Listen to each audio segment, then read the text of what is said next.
జన సైనికులారా, ఎందుకు నిరాశ? మనం మన నాయకుడి ఆశయాల కోసం ఇంతవరకు ఏం చేశామని నిరాశ.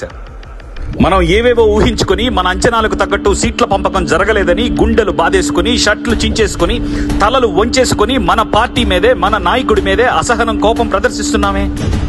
ఐపాక్ అనే జలగ సంస్థ కోట్లు ఖర్చు పెట్టి మనపై రుద్దిన దిక్కుమాలిన మైండ్ సెట్ తో యుద్ధం మొదలవక ముందే అస్త్ర సన్యాసం చేసేస్తున్నామే. నిజాయితీగా మనల్ని మనం ప్రశ్నించుకుందాం. మన అభ్యర్థులు అంతమందిని 2019లో నిలబెడితే మనమందరం ఎంతమంది విజయం కోసం యుద్ధ క్షేత్రంలో పనిచేశాం? మన అభ్యర్థులు ఎవరు? వారి అవసరాలేంటి? వారి ఆర్థిక స్థితిగతులేంటి? వారికి ఉన్న ప్రతికూల పరిస్థితులు ఎన్ని? వారి పోటీదారులు ఎవరు? నియోజకవర్గ వారీగా మన ఓట్లెన్ని? ఓట్ మేనేజ్మెంట్ కి నిలబెట్టిన పోలింగ్ బూత్ ఏజెంట్లు ఎంతమంది? అందులో చివరి వరకు బూత్ లో ధైర్యంగా నిలబడిన వారెంతమంది? మనవాడంటూ మంచివాడంటూ ఒట్టేసి ఓట్లేసిన వారెంతమంది? ఓట్లు గట్టున పెట్టి డబ్బుకు అమ్ముడిపోయిన వారెంతమంది? మనకెందుకులే అని అసలు ఓట్లైన వారెంతమంది? మన వంతుగా ఏమీ చేయకుండా ఇంట్లో కూర్చొని వార్తలు చదివిన వారు, చూసిన వారెంతమంది? ఎన్నికల ఫలితాలు వచ్చాక డీలా పడకుండా పవన్ కళ్యాణ్ అనే ఉక్కు సంకల్పాన్ని నమ్ముకుని మన పార్టీలోనే నిలబడ్డ వారెంతమంది? రాక్షసాధికారానికి భయపడి స్వప్రయోజనాల కోసం ఎవరి దారి వారు చూసుకున్న వారెంతమంది? జెర్సీ వేసుకుని మనం గ్యాలరీలో కూర్చున్నందుకే టెండూల్కర్, కోహ్లీలు సెంచరీలు కొట్టేయాలనుకునే మైండ్ సెట్ ఉంటే గేమ్ గెలుస్తామా? గేమ్ ని ప్రభావితం చేసే అంశాలు అంచనా వేసి మనం కూడా ఎంతో కొంత మీనింగ్ఫుల్ గా కాంట్రిబ్యూట్ చేస్తే గెలుస్తామా? సందేహిస్తే మనం నమ్మిన నాయకుడి భుజం కాస్తామా? మనల్ని నమ్మిన పార్టీని తీరానికి చేరుస్తామా? ప్రజా సమస్యలు తీరుస్తామా? వార్లు ఎప్పుడు మొదలవ్వాలి, ఎప్పుడు ఎండవ్వాలి అని బోర్డ్ రూమ్ డిప్లొమాట్లు కొంతమంది మేధోమదనం చేస్తున్నారు, ఎవరి ఇళ్లలో వాళ్ళు కూర్చొని. సైనికులు, జనరల్ మాత్రం బోర్డర్స్ లో పహారా కాస్తున్నారు యుద్ధం చేస్తూ.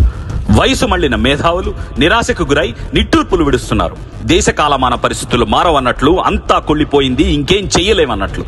సంఘ సంస్కర్తలు మాత్రం క్షేత్రంలో సమస్యలతో పోరాడుతున్నారు, కుళ్ళుని కడుగుతూ.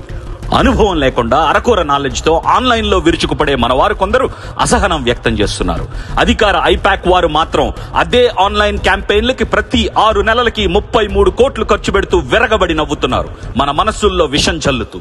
అసలు పొత్తులో భాగంగా ఎన్ని సీట్లు మీకు ఇస్తారు? మీ వాడు ఒంటరిగా వస్తాడా? మీరు ఎవరి పల్లకి మోస్తున్నారు? మీరు అమాయక సైనికులు లాంటి విషపు క్యాంపెయిన్ మాటల వెనక నిగూఢార్థం ఇదే కామ్రేడ్స్. మన ఆత్మస్థైర్యాన్ని దెబ్బతీయడమే, మనల్ని ఆత్మన్యూనతాభావంలోకి నెట్టేయడమే వారు పన్నిన మ్యాకవిలియన్ పన్నాగం. సంజు ఆర్ట్ ఆఫ్ వార్ లో శత్రువు బలవంతుడైతే వారి ఆత్మవిశ్వాసం మీద దెబ్బ కొట్టమన్నట్టు సేనల్లో ఉత్సాహం నింపి ఒక్కో కోట బద్దలు కొట్టాల్సిన తరుణంలో మన సైన్యం మీద విష ప్రయోగం చేశారు. అది మనం ముందుగా ఆలోచించి తిరగబడుంటే, తిప్పికొట్టుంటే ఈ రోజు సీట్లెన్ని అనే దాని మీద దృష్టి ఉండేది కాదు, కేవలం గెలుపు మీద తప్ప. ప్రజలకి తోడుగా పవన్ కళ్యాణ్ అనే ఒక్కడుంటేనే స్టేట్ దద్దరిల్లుతోంది. సేనానికి తోడుగా 24 మంది పహారా కాస్తుంటే మరి అసెంబ్లీ ఎలా అట్టుడకబోతోంది? దాహం ప్రజలది, వ్యూహం సేనానిది, యుద్ధం మనది, గెలుపు 24 అభ్యర్థులది, పండగ మనది. సైనిక, మేనిఫెస్టో జెండా, మైకు బైకు, సోషల్ మీడియానో ఫోనో, వాటర్ బాటిలో, అన్నం ప్యాకెట్టో, టీ గ్లాసో, అవసరమైతే చేతికి దొరికిన కర్రో పట్టుకో. విష ప్రభావానికి లోనవ్వకు. విషయం ఏంటో తెలుద్దాం, తోడవు. 2024లో భావితరాల భవిష్య చక్రం తిరగబోతోంది. 24 క్యారెట్ల పసిడి అసెంబ్లీలోకి అడుగు పెట్టబోతోంది. 24 ఫ్రేమ్ల బొమ్మ బ్లాక్ బస్టర్ అవ్వబోతోంది.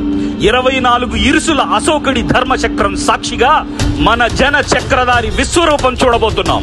ధర్మ సంస్థాపనార్థాయ సంభవామి యుగే యుగే. రే వైసీపీ ఐపాక్ సాంబా, రాసుకోరా, గెలుపు మాదే.